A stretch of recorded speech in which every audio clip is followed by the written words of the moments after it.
अभी मैं मरा नहीं हूँ, अभी नहीं मरा हूँ, जब मर जाऊंगा तो फिर लिखना अभी मरा। अगला प्रधानमंत्री कौन, योगी आदित्यनाथ या प्रशांत किशोर? अगर ये थंबनेल देख के और अगर ये टॉपिक देख के आपको अगर हंसी आ रही है और आपको ऐसा लग रहा है कि प्रशांत किशोर तो बिहार विधानसभा में 0 पे ऑल आउट हो गए थे, बहुत से बहुत ये बिहार के सीएम बन सकते हैं, प्रधानमंत्री के रेस में नहीं आ सकते हैं, तो याद रखिएगा 1999 का वो साल जब श्रद्धेय प्रधानमंत्री अटल जी को एक सीट के चलते उनको पीएम पद से हटा दिया गया था और पूरी कांग्रेस उस पे हंसती थी और उन्होंने सदन में बोला था कि आज आप हम पे हंस रहे हैं क्योंकि हम संख्या में कम हैं, लेकिन एक वक्त आएगा जब कांग्रेस पे पूरा देश हंसेगा। और आज वही होता दिख रहा है। 1980 में बनी हुई पार्टी विश्व की सबसे बड़ी पार्टी बन गई है और आप लोकसभा में उस भारतीय जनता पार्टी की पकड़ और सिचुएशन जान ही रहे हैं। आज इस मुद्दे को अच्छे से समझेंगे कि अगले प्रधानमंत्री तो सब लोग जानते हैं और एक्सेप्ट करते हैं कि योगी आदित्यनाथ हो ही सकते हैं, लेकिन एक शख्स अपनी मेहनत से कैसे अचानक से बिहार की राजनीति से देश की राजनीति में आता है। कौन है प्रशांत किशोर, क्या उनकी शिक्षा है, क्या उन्होंने काम किया है और क्या उनका आगे का मोटिव है, पहले ये क्लिप देख लेंगे। Prashant Kishor, Prashant Kishor, Prashant Kishor, Prashant Kishor, Prashant Kishor, Prashant Kishor, Prashant Kishor, My friend, my brother, comrade in arms. जो व्यक्ति, जो लोग मेरी ओबिचुरी लिख रहे हैं, मजाक उड़ा रहे हैं, वही लोग सबसे ज्यादा व्याकुल हैं, परेशान है कि इनसे बात करें, इनका इंटरव्यू करें। तो दैट शोज कि जो व्यक्ति, जो लोग मेरी ओबिचुरी लिख रहे हैं, मजाक उड़ा रहे हैं, वही लोग सबसे ज्यादा व्याकुल हैं, परेशान है कि इनसे बात करें, इनका इंटरव्यू करें।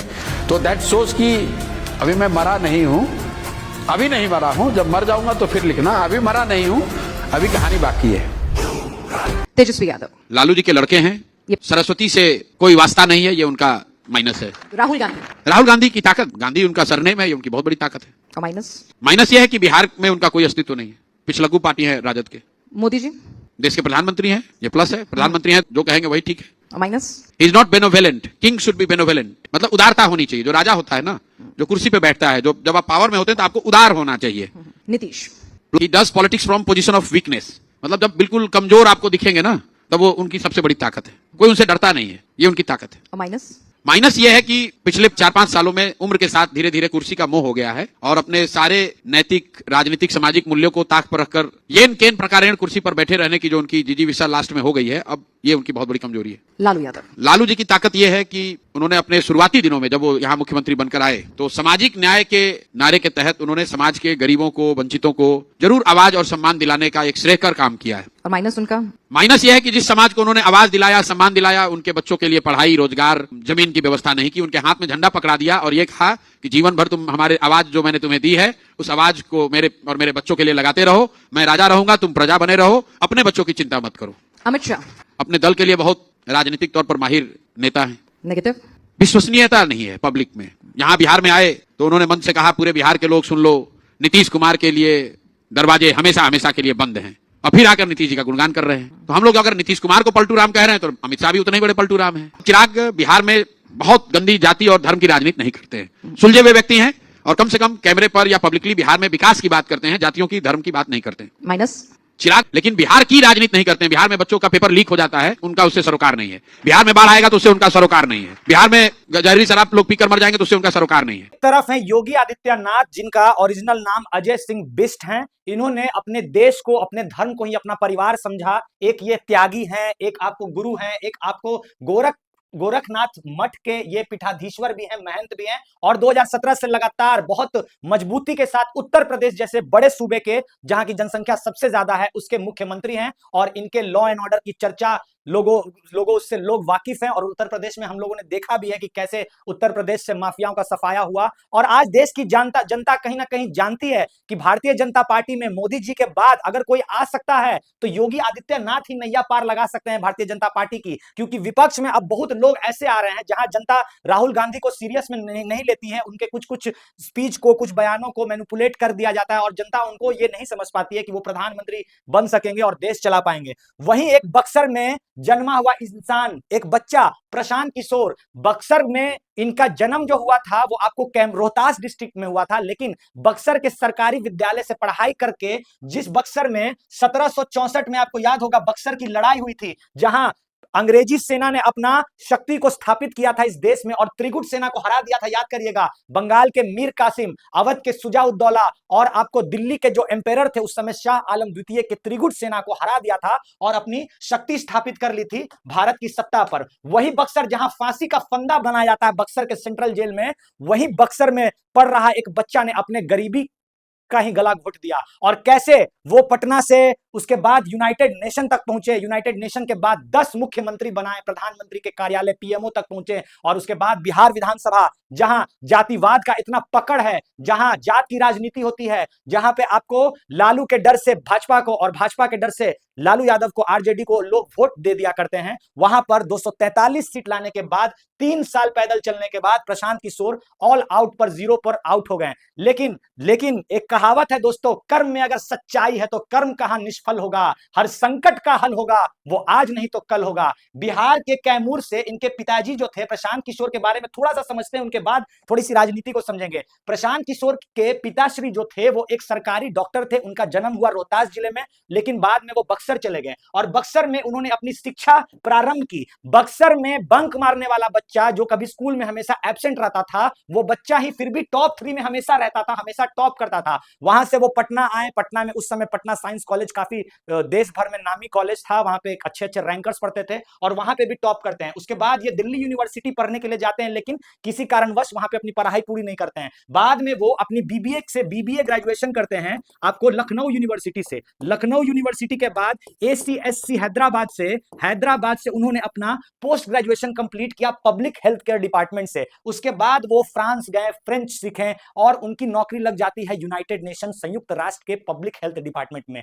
8 साल यूनाइटेड नेशन में काम करने के बाद उन्होंने, वो अफ्रीका के 4 देश में काम कर रहे थे। अफ्रीका में एक देश है दोस्तों चाड, वहां पर काम कर रहे थे कुपोषण के ऊपर, माल न्यूट्रिशन के ऊपर, और वहीं रहते रहते उन्होंने एक रिसर्च पेपर भी लिखा जिस रिसर्च पेपर का शीर्षक था आर्थिक और भुखमरी,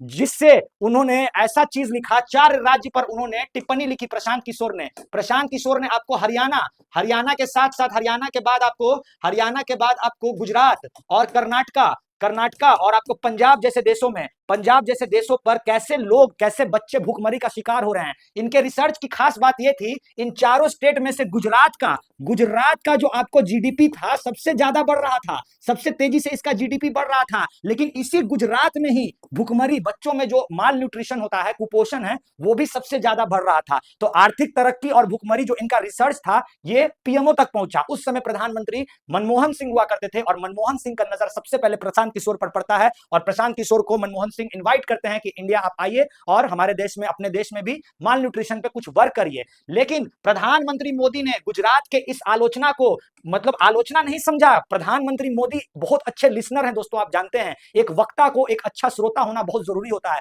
तो वो सुनते हैं लोगों को। इनके प्रशांत किशोर के रिसर्च को प्रधानमंत्री मोदी ने सीरियस रूप में लिया और इनको गुजरात इनवाइट करके गुजरात पर काम करने के लिए बुला दिया गया और वहां से दोस्ती साथ चालू होता है प्रधानमंत्री मोदी का। उस समय वो चीफ मिनिस्टर थे, सीएम गुजरात के थे और आपको प्रशांत किशोर डायरेक्ट आपको अफ्रीका से गांधीनगर पहुंच जाते हैं। उसके बाद ये दोनों प्रधानमंत्री मोदी जी और प्रशांत किशोर एक साथ काम करते हैं माल न्यूट्रिशन पर और अपने राज्य में। उसी समय गुजरात का चुनाव आता है और उस समय गुजरात के चुनाव के समय प्रधानमंत्री मोदी के जो खास हैं, जिनको आप राजनीति के चाणक्य मानते हैं, अमित शाह, दुर्भाग्यवश वो उस समय जेल में होते हैं। तो इलेक्शन के दौरान भी सबसे पहले प्रधानमंत्री सीएम बनने में प्रशांत किशोर ने मोदी जी की ही मदद की थी। उसके बाद आप जानते हैं 2014 का लोकसभा चुनाव होता है और लोकसभा के चुनाव में प्रधानमंत्री मोदी के लिए स्ट्रेटेजिस्ट का काम करते हैं प्रशांत किशोर। फिर वो पीएमओ तक पहुंच जाते हैं, जहां पीएमओ में किसी भी सिविलियन को एंट्री नहीं मिलता है, वहां प्रधानमंत्री मोदी ने प्रशांत किशोर को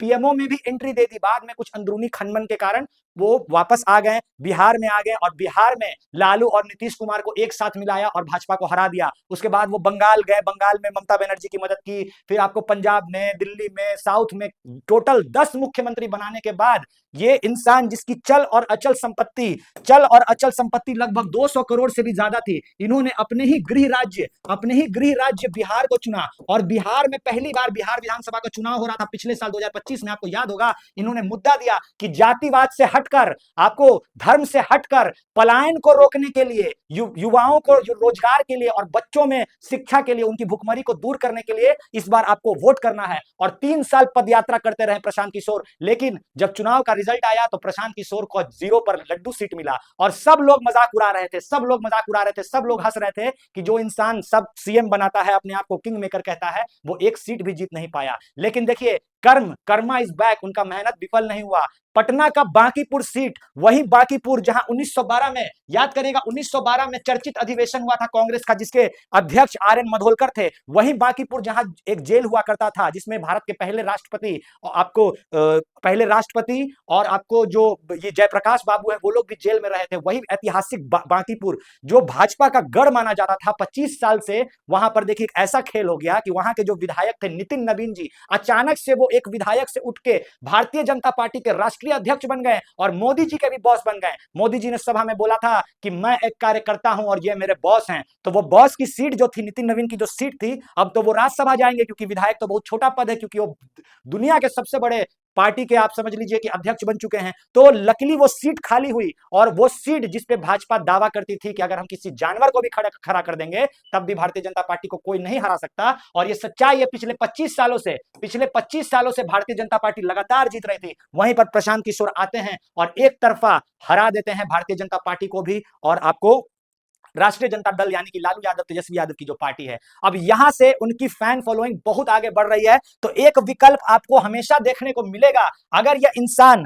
आने वाले 4 साल में बिहार का सीएम अगर बन जाता है, वो देखिए किससे गठबंधन होगा नहीं होगा वो हम लोग नहीं जानते। मैं एक टीचर हूं, मेरा बस काम है आपके बीच में एक परसेप्शन को डेवलप करना। इंसान को, एक अच्छे स्टूडेंट को, या एक कोई भी इंटेलेक्चुअल इंसान है, पढ़ा लिखा इंसान है, उसको हमेशा विपक्षवादी होना चाहिए। जैसे जो सत्ता मानते हैं योगी आदित्यनाथ को मैं भी सीएम बनने, प्रधानमंत्री बनते देखना चाहता हूं, बहुत अच्छे एडमिनिस्ट्रेटर है, बहुत अच्छे से देश को चलाएंगे। लेकिन जब आप किसी को लगातार सपोर्ट करते चलिएगा तो लोकतंत्र कब अधिनायकवाद में बदल जाता है और अधिनायकवाद कब तानाशाही में बदल जाता है पता नहीं चलता। इसीलिए लोकतंत्र में एक ऐसे विपक्ष की जरूरत है जो हमेशा जनता के हितों का मुद्दा उठाएगा, बेरोजगारी पर बात करेगा, धर्म और जात की राजनीति से हटकर बात करेगा, असली मुद्दों पर चुनाव को होगा। तो आपको क्या लगता है दोस्तों, आने वाले समय में क्या प्रशांत किशोर और योगी वर्सेस पीके प्रधानमंत्री के रेस में ये देखने को आपको मिल सकता है? अगर मिलता है तो सोचिए, अगर विपक्ष के भी नेता, अगर आप सोचिए प्रशांत किशोर बैठे हैं लोकसभा में, तो एक पढ़े लिखे इंसान और एक समझिए कि इतने बड़े एडमिनिस्ट्रेटर के बीच में जब दोनों मिलकर देश, पक्ष और विपक्ष